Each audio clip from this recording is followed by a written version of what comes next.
Would you love me if I was a worm? The age-old question that has stumped boyfriends everywhere. The summer Hikaru died answers that question with a twist. What a twist!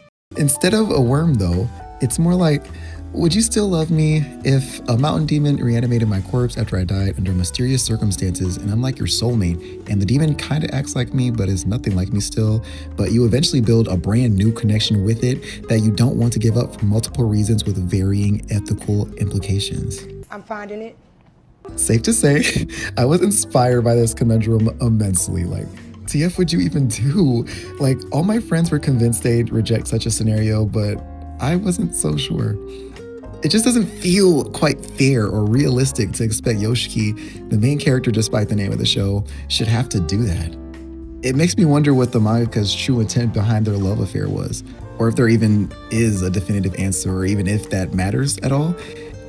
Because I think we should normalize disagreeing with authors and stuff. Like, I met these characters personally. I know their hearts better, I promise. But I really wanted to capture the forbidden mystique of them, not just being two boys, but also the smells like teen spirit of it all.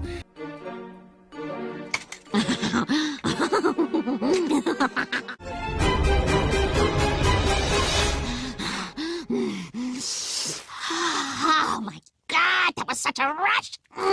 The vibe I wanted was, oh wow, they finally got a win and they're chilling, but it feels a tad zealous.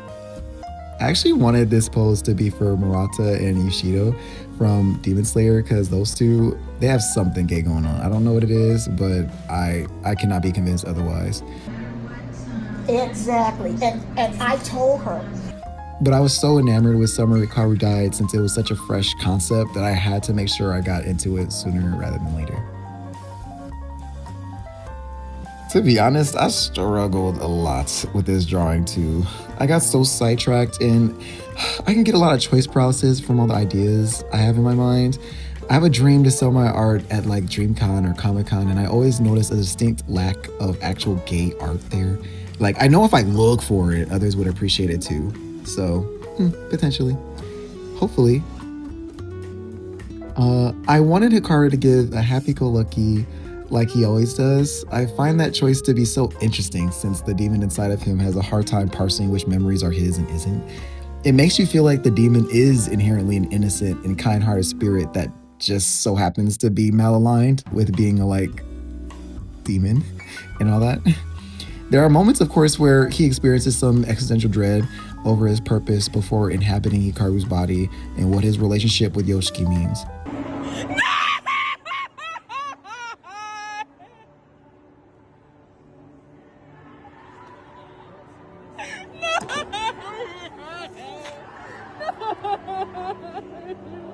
But it is so endearing to watch him figure out what composes humanity and how to embrace that authentically.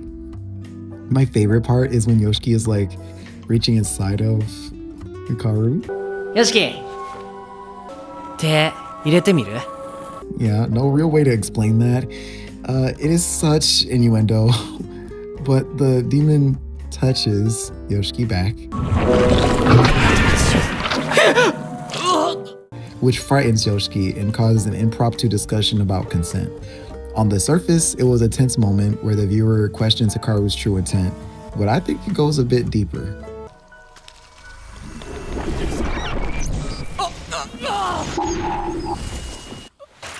The intrinsic desire for companionship making us do offbeat things that scare our loved ones or catch them off guard is so universal. So I wanted to depict that joy Hikaru feels around Yoshiki, even if it is a tad toxic. Now, Emo Boy Supreme, on the other hand, he gives me eye bags, depression, autism, the whole shebang in no particular order, of course. He fights his urges to be happy around the new Hikaru because of all the implications it has on the old one. The betrayal to his memory. There is an insinuation towards the end of season 1 that the demon inhabiting Hikaru is a wish granter who is fulfilling the old Hikaru's wish to not leave Yoshiki all alone. Granted, there is not too much tangible proof of this, but it adds up with the testimony of the more veteran villagers and Hikaru's memories. Or the demon Hikaru's memories, or yeah, it gets a little lost. It's kind of like getting a haircut that's much closer than your usual, and maybe not as good, but man, is it better than trekking all the way back to where you were getting it from before.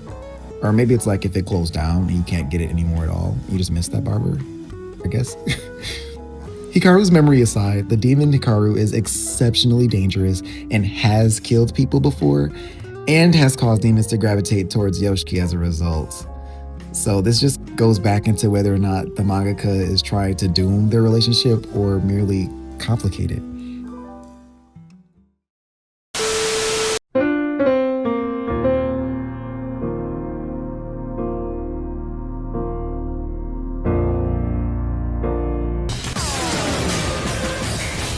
If I had to guess, I think the audience is meant to sympathize with Yoshiki, but ultimately want more for him. Like, no way your soulmate, your like ultimate ride or die, was your first high school boyfriend in the boonies of Japan at 16. So I wanted to capture that nebulous solemnness of Yoshiki. Happy, but disengaged. Willing and needing, yet a degree of distance all the same. I think I spent such a bulk of my time on this section in like the line art since I wanted to make sure that I got the vibe like just right. Won't lie, I wouldn't have hated it coming out a little differently. I like always love giving a thick outline, but I'm debating about shifting my style away from that to be more painterly, but this just eats so bad to me. I don't know, like I love how crisp and snappy it is. Like it makes me feel like I was confident in the shape language, even though I'm like literally just going back over it for an extra hour or something. I was struck with inspiration at the middle of a work night and deliriously decided to paint and re-render the two boys. So yeah, that's just something I did. I was so over their hair. It was just not quite coming out the way I wanted, and I was getting so irked. Artists low-key hating TF out of what it looks like all the way up until you're done with the final finishing touches. I hope you enjoyed this video. I missed them already. Netflix renewed it for another season and I'm so ecstatic. If you haven't seen, I tried to limit the spoilers, but it is still worth watching. Like you have to get in there and get in there fast and proper. Let me know what you think of Yoshiki though. Is he kidding himself by entertaining this whole situation, or does he owe it to himself and his grieving to see it through to the end? Like life always reminds us, the answer appears to be a secret third thing. I believe deeply that the best decisions are the ones that our heart and minds agree with, so I hope Yoshiki finds that alternative.